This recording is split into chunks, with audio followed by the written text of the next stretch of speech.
Hello, everybody, and welcome back to the Data Playbook. So, we just had the preview for the 1 o'clock games in the previous video. So, this one's going to cover the 4 o'clock games.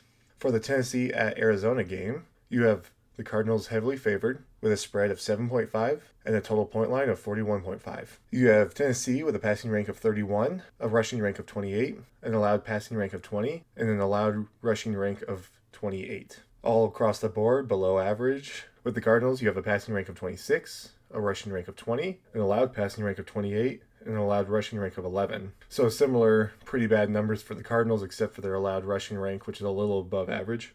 Looking at the team averages, you average 153.5 passing yards per game for Tennessee and 87 rushing yards per game. The Cardinals average 185.5 passing yards per game and a little over 105 rushing yards per game. Tennessee has thrown 2 interceptions, and the Cardinals have thrown 3. Tennessee takes a little over 4 sacks per game, and Arizona takes a little over 3 sacks per game.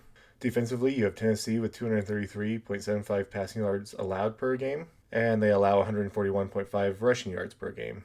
The Cardinals allow 267 passing yards per game, and they allow 96 rushing yards per game on average. Tennessee falls behind a little bit on defensive QB hits with 4.5 average per game, where the Cardinals get 5.75 per game. Tennessee's defense does have 3 interceptions this season, where Arizona only has 2, but Tennessee only averages 1 sack per game, while the Cardinals average 2. Looking into the quarterbacks, you have Cam Ward for Tennessee and Kyler Murray for the Cardinals. Cam Ward has had 28.8 fantasy points total this season, averaging 7.2 per game. For Kyler Murray, he has 62.5 fantasy points this season, averaging 15.6 per game. Cam Ward has 2 passing interceptions and 2 sack fumble losses, and suffered 17 sacks, while Kyler Murray has 3 passing interceptions, 13 sacks suffered, while Kyler Murray has 3 passing interceptions and 13 sacks suffered. So between these two teams, there's 30 sacks suffered and 7 turnovers. So going through the averages, Cam Ward has 153.5 average passing yards per game, and on average rushes about 10 yards per game. Kyler Murray has 185.5 passing yards per game on average, and rushes about 37 yards per game. Looking week by week, there's only been 2 weeks where Kyler Murray has broken 200 yards. And with Cam Ward, kind of a similar story where there's only 1 week with 219. Otherwise, he hasn't broken 175 as his max. 112 and 108, 108 being last week's numbers. So pretty bad for a quarterback there. So that's not ideal to see out of your quarterback. For the running backs, you have Tony Pollard on Tennessee and Demercado being the starting running back for the Cardinals, since you now have Trey Benson on injured reserve. Tony Pollard's had 35.6 fantasy points, 41.6 in PPR, averaging almost 9 fantasy points per game, or 10.4 in PPR. Demercado, in his couple games, has had 8.1 fantasy points, 10 in PPR, averaging 2.7, 3.3 in PPR. Tony Pollard has had 1 rushing fumble loss, while Demercado has had no turnovers. So going through Pollard's numbers, you get 65 average rushing yards per game, average of 13.7 receiving yards per game, with his best week being week 2 at 92 yards, and his worst week in week 3 with 45 yards.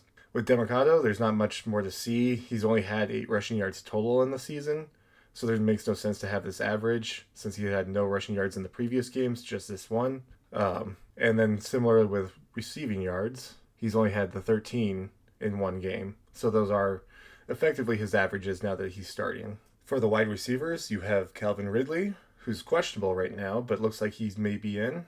And then Marvin Harrison Jr. Fantasy-wise, Calvin Ridley's had 14.1 fantasy points, 24.1 in PPR, averaging 3.5 fantasy points, or 6 in PPR. Marvin Harrison Jr.'s had 32.8 fantasy points, 48.8 in PPR, which averages 8.2 fantasy points per game, 12.2 in PPR. Neither of these guys have any turnovers. Looking at their averages, you get an average of 35.2 receiving yards per game for Calvin Ridley, and an average of 52 receiving yards per game for Marvin Harrison. Harrison's best week was week 1 with 71 receiving yards. Harrison's best week was week 1 with 71 receiving yards. His second best week was 66 last week, which still looked like a rough game. 27 as his lowest game in week 2.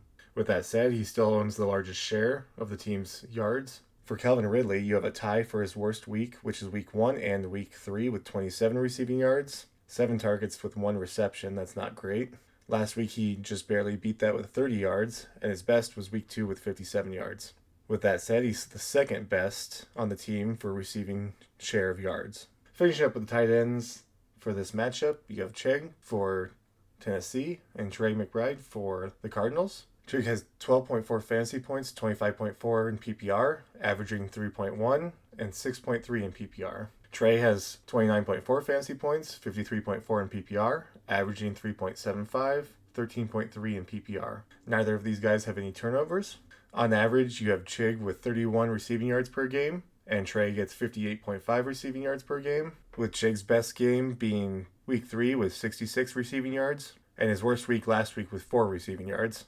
This only gives him about 8.5% share of receiving yards. Trey over here, though, gets almost 25% of the share of receiving yards, with his best week being week 2 with 78 receiving yards, but he's fairly consistent with 40 to 80 receiving yards.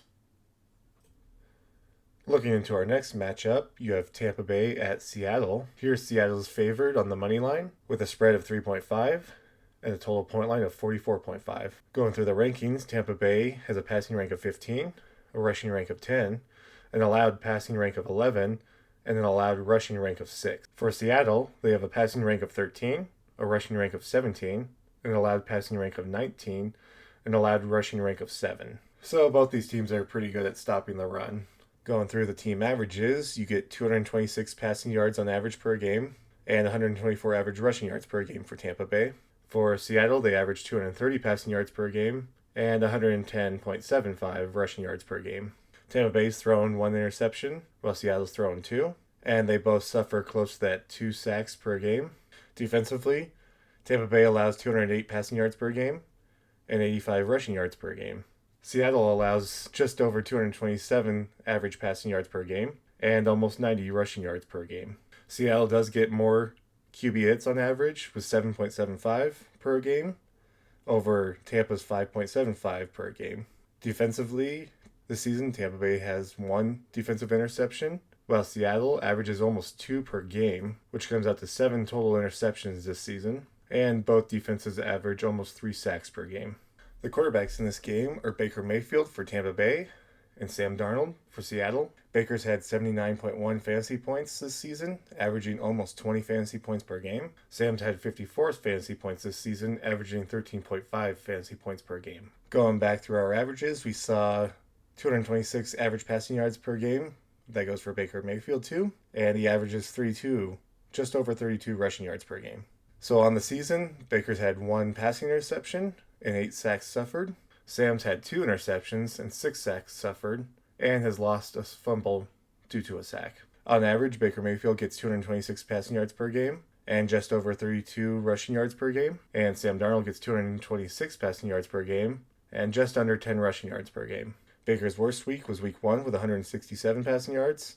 His best week was last week with 289 passing yards. Sam's worst week was also week 1 with 150 passing yards, but his best week was week 2 with 295 passing yards, and since then he's stayed above 200. Looking at the running backs for this game, you have Rachaad White, who's taking over for Bucky Irving, and Kenneth Walker. Rachaad's had 20.2 fantasy points, 28.2 in PPR, averaging 5 points per game, or 7 in PPR. Kenneth Walker's had 48.2 fantasy points, 54.2 in PPR, that's 12 average fantasy points, 13.5 in PPR. Neither of these players have any turnovers, and Rachaad White's averages may not mean as much since he's been kind of a backup and a handcuff. White averages 27 rushing yards per game and a little over 8 receiving yards per game. His best week was week 2 with 65 rushing yards, but otherwise he stayed around that 15 area. For Kenneth Walker, you get 61 average rushing yards per game and almost 15 receiving yards per game, with his best game being week 2 with 105 rushing yards, and his worst with week 1 with 20, but even last week he got 81, so Kenneth Walker is looking like he's doing okay. And then looking at the receivers, you have Chris Godwin because Mike Evans is out, and you have Jackson Smith Ninjaba, but I don't think I'm saying that right, so I'm just going to stick with Jackson. Chris Godwin only has 2.6 fantasy points this season with 5.6 in PPR. He's only played 1 game and has had no turnovers in that 1 game. Can't really say what the average would be, so 26 receiving yards in that 1 game. So we'll have to see how Godwin really does. Over here with Jackson, who gets the largest share of his team by far over half. Has some rushing stats if you're curious about it. He has had one fumble loss. Otherwise, he averages just over 100 receiving yards per game. And that average does seem to stick pretty strong with 124, 103, 96, and then 79. So he's slowly decreasing over all these weeks, but he's staying at pretty high numbers. And of course, wrapping up with the tight ends, you have K. Dotton on Tampa Bay and A.J. Barner on Seattle. K. Dotton's only had 3.4 fantasy points this season, 9.4 in PPR, averaging about a point or 3 points in PPR. A.J. Barner has 20.5 fantasy points, 27.5 in PPR, which averages him about 5 fantasy points, 6.8 in PPR. Neither player has any turnovers. And looking at our averages, Otton only gets about 11.3 receiving yards per game, which is a pretty small share. He had nothing in the first game, which is probably why he's so low, but he also only had 9 yards last week, so 25 being his highest. For A.J. Barner, you get just over 20 receiving yards per game. Similarly, his worst week was his first week with 0 receiving yards, but he's stayed in about that 25 range since then, with 32 being his highest. Clearly both getting a very small share of all the receiving yards on their teams. So for our third 4 o'clock matchup, we have Detroit at Cincinnati. The Lions are favored with a spread of 10.5 and a total line of 49.5. The Lions have a passing rank of 11, a rushing rank of 6, an allowed passing rank of 18, and an allowed rushing rank of 9. Meanwhile, Cincinnati has a passing rank of 28, a rushing rank of 32, an allowed passing rank of 30, and an allowed rushing rank of 26. So they are the worst in the NFL for rushing and almost the worst at stopping the pass. And they're pretty bad at passing as well. And allowed rushing. I mean, across the board, Bengals might be one of the worst teams in the league. Going through our team averages, we have 232 passing yards per game for Detroit. They also average 139 rushing yards per game. The Bengals, meanwhile, have 137.75 passing yards per game, and they average only 50 rushing yards per game. The Lions have thrown 2 interceptions this season, and on average they suffer 1 sack per game. Meanwhile, the Bengals have thrown 5 interceptions this season and suffer about a little over 3 sacks per game. The Lions allow 223 passing yards per game, and on average 94 rushing yards per game. The Bengals, on average, allow 272 passing yards per game and more than 135 rushing yards per game.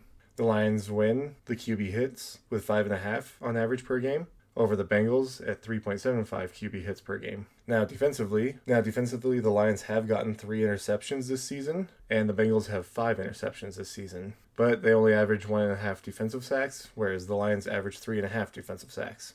All right, looking at our quarterbacks, you have Jared Goff on Detroit, and you have Jake Browning on Cincinnati. Jared Goff has 70.3 total fantasy points this season, which comes out to an average of 17.6 fantasy points per game. Jake Browning has 29 fantasy points this season, averaging almost 10 fantasy points per game. Goff has 2 interceptions and has suffered 4 sacks this season, while Jake Browning has had 5 interceptions and suffered 7 sacks, and Jake Browning has played 1 less game. Going through their averages, you have 232 average passing yards for Goff, and we know he doesn't rush much, so less than 3 yards on average for rushing. Jake Browning averages 168.6 passing yards per game, and is also below 3 rushing yards per game. Jared Goff has been averaging pretty well above 200. His worst game was the last game at 168 passing yards, and his best game was still in week 2 with 334 passing yards. Looking at Jake Browning, though, his best game was when he came in week 2 with 241 passing yards, but since then hasn't been able to break 150 passing yards.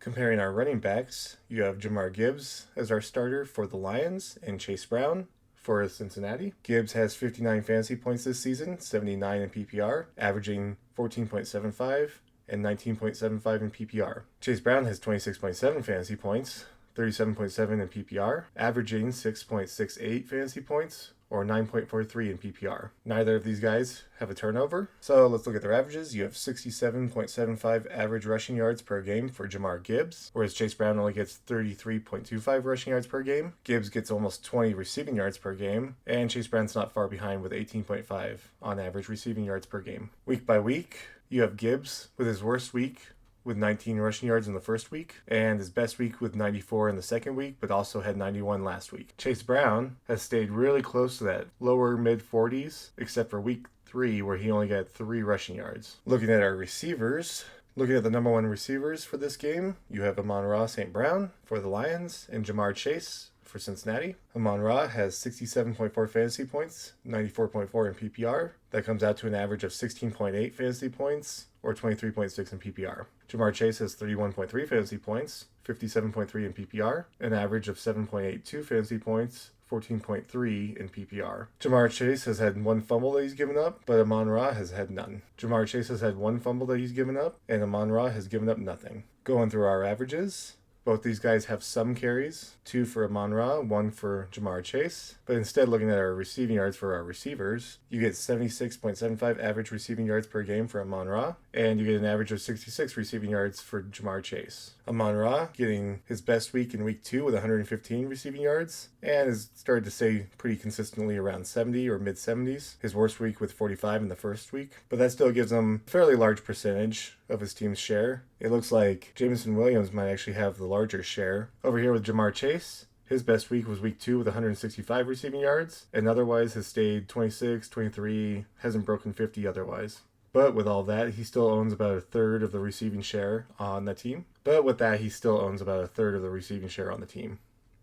And of course, ending with our tight ends, you have Sam Laporta for Detroit and Noah Fant for Cincinnati. Sam Laporta has 17.7 fantasy points this season, 33.7 with PPR. That averages to 4.4 or 8.4 in PPR. Noah Fant has 12 fantasy points, 24 in PPR, averaging 4 per game or 8 in PPR. Noah's had 1 fumble loss, but Sam Laporta has given up nothing. On average, Sam Laporta gets just over 44 receiving yards, and Noah Fant gets on average 26.6 receiving yards per game. Week by week, Noah Fant's really been very consistent with that 26-27, with 3 weeks of 26, 28, and 26. Sam Laporta has been a little bit more variable, with 79 in the first week, but then 26, 33, and 39 in the weeks after. That does give Sam Laporta still a 13.5% share of the receiving yards.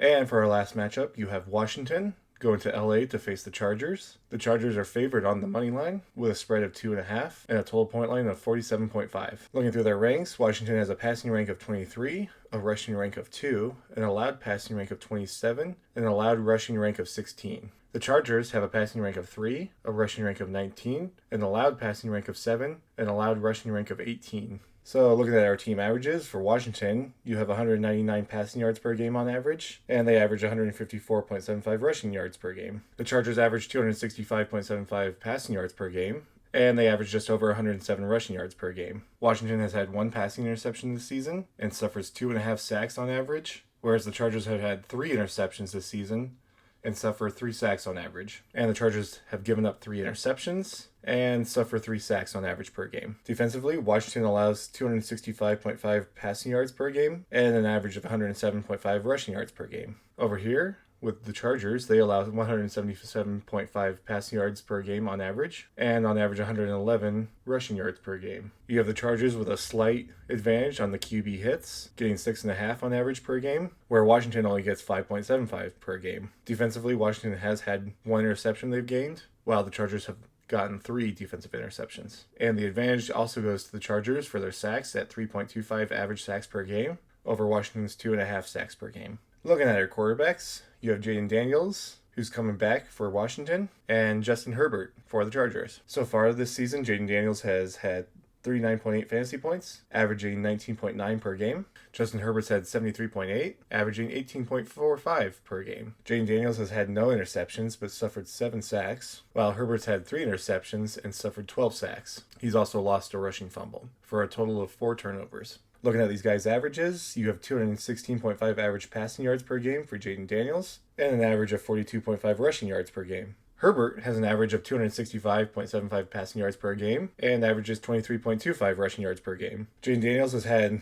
a pretty good couple weeks when he first started, 233 and then 200 passing yards. We'll see if he can come back and continue that trend. For Justin Herbert, your best week was week 1 with 318, but he also had a week 3 against Denver with 300 passing yards, and he's never been below 200 passing yards this season. And now taking a look at the running backs, you have Jacory Krotsky-Merritt, since Austin Eckler is out, and Omarion Hampton for the Chargers. Jacory's had 30.7 fantasy points, 33.7 in PPR, averaging 7.68 fantasy points, or 8.4 in PPR. Hampton's had 50 fantasy points, 64 in PPR. This averages to 12.5 fantasy points, or 16 in PPR. Neither player has given up a turnover, and looking at our averages, you have Ja'Cory with 43 average rushing yards per game and less than 5 receiving yards per game, while Hampton has 67.5 rushing yards per game and averages 27.5 receiving yards per game. Week by week, you have Ja'Cory, who had 82 rushing yards in his first week with his best week, and the second week with 17 rushing yards as his worst week.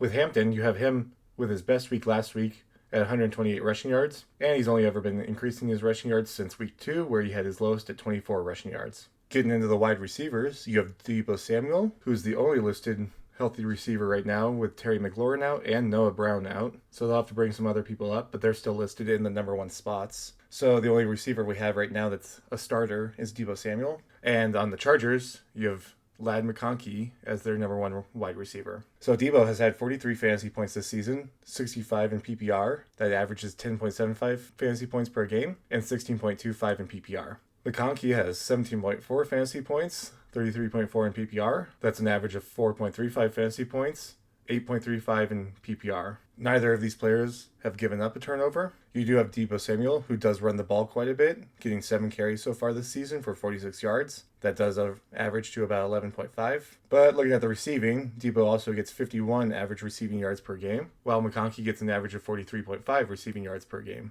Week by week, you have McConkey with his best week in week 1 with 74 receiving yards, and steadily dropping from 48, 41, and 11 last week as his worst week. A somewhat similar story with Deebo. He had 77 as his best in week 1, 44, and then 11 in week 3 as his worst. But he did have a comeback with 72 yards last week. These guys get relative shares then of 20% for McConkey on his team and 16.3% for Deebo on his team. I think more of that comes from Terry McLaurin, so Deebo may increase his share with McLaurin out. And on the Chargers, the biggest share is probably Quentin Johnson. And I believe over here you have Keenan Allen. So those big 3 do get quite a big share total over the rest of the team.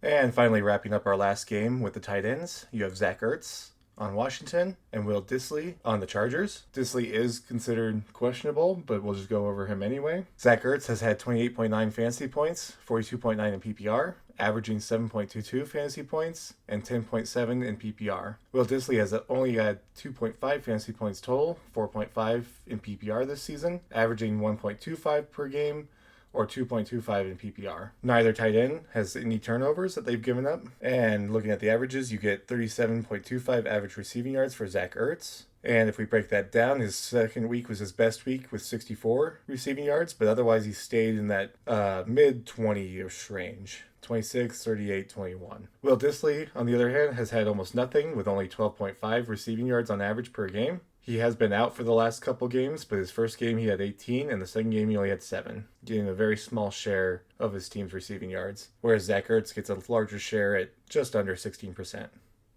So that's it for our pregame review for the 4 o'clock games. I hope you enjoy. Let me know what else you want to see, or if there's more I can show. Leave a like and subscribe if you want to see more. And otherwise, I will see you all in the next video.